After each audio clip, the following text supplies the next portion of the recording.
everybody, today I'm going to be revisiting the Atari 2600. Now if you're new here, consider hitting that subscribe button and ring the bell. So I've done one of these for the NES, but I haven't done one for the Atari yet. And I've wanted to do this video for a while, but yeah, let's get started. So the first thing I want to talk about is the console itself. So let's unwind this real quick. So this is the console. Yeah, so this is the console.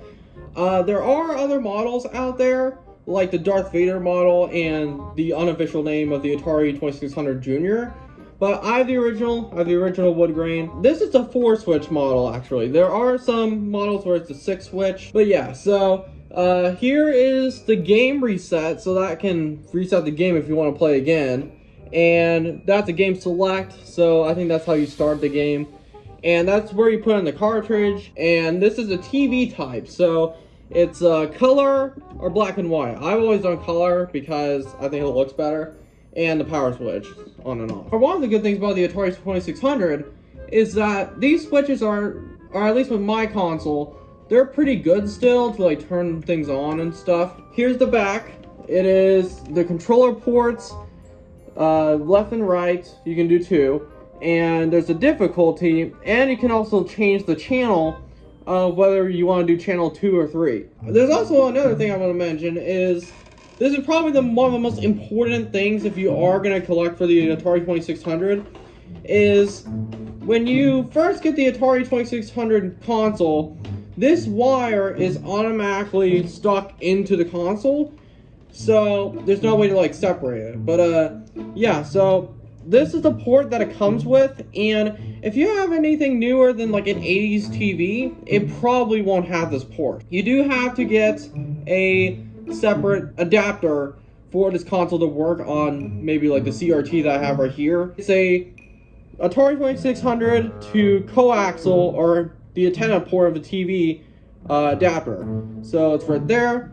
So you plug it into here and boom, that's all you have to do. And these things are only like a few bucks. They're not that expensive at all.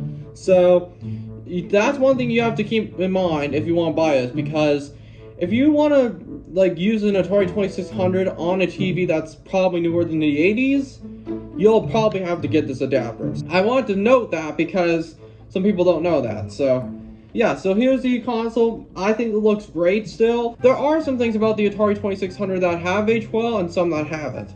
And I think this does aged pretty well. This kind of like wood grain finish right here. One of the things I feel like if an Atari 2600 collector needs to know is this is a Atari 2600 controller. I know this is the first big video game controller, but I think this thing has aged really bad the past couple years. Like, every time I use it, it's just, especially the joystick, the button's still good, but man, this joystick is so stiff. Like, it feels terrible. So that's one thing I would say I would change, because this controller, I'm not a fan of this controller. I think it's not good. But there's a tip I want to share with you guys, that if you don't want to game with this Atari 2600 controller, you can get other third-party controllers and stuff that are probably better.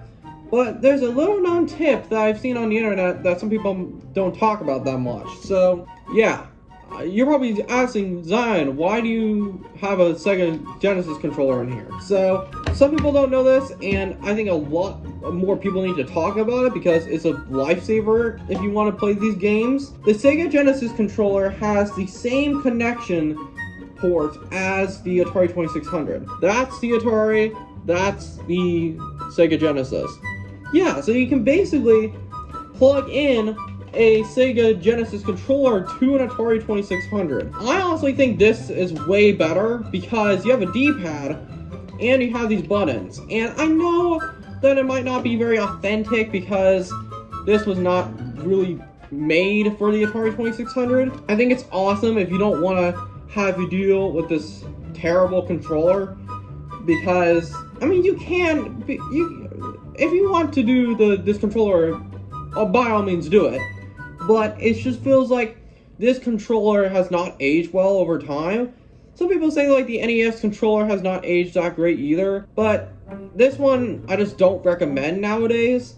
because it's just very stiff and it's hard to control. And these break easily, like really easily. Like I have like 2 broken ones and I don't know what to do with them. So I feel like if you're gonna use a Atari controller, that's fine. But I just recommend using a Sega Genesis controller because like it's so much easier. I also wanted to show the amount of games I have for the Atari 2600. So that'll be up there. And the reason I have so many games is because I actually bought this Atari in a lot 5 years ago, and this lot was pretty awesome. So it was the console, 4 controllers, all the power cords and stuff, and 20 games. And holy crap, like you can't find that deal nowadays. It was $70. It was pretty impressive that I managed to find that. It was on eBay too, it was just on a common site. I also have noticed that even Atari 2600 collecting prices have gone up. Like 5 years ago, it was not as expensive, but now, if you want an Atari 2600 with like all the power cords and the controllers, you're gonna have to spend at least $80 for a really good working one. And that mostly doesn't include many games, like they always lack on the games, on those lots.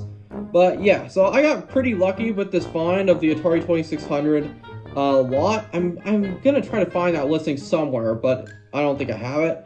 But yeah, so the Atari 2600, I really think it's mixed. Like, it's a mixed console for me. I like some things about it and some things I don't really care for.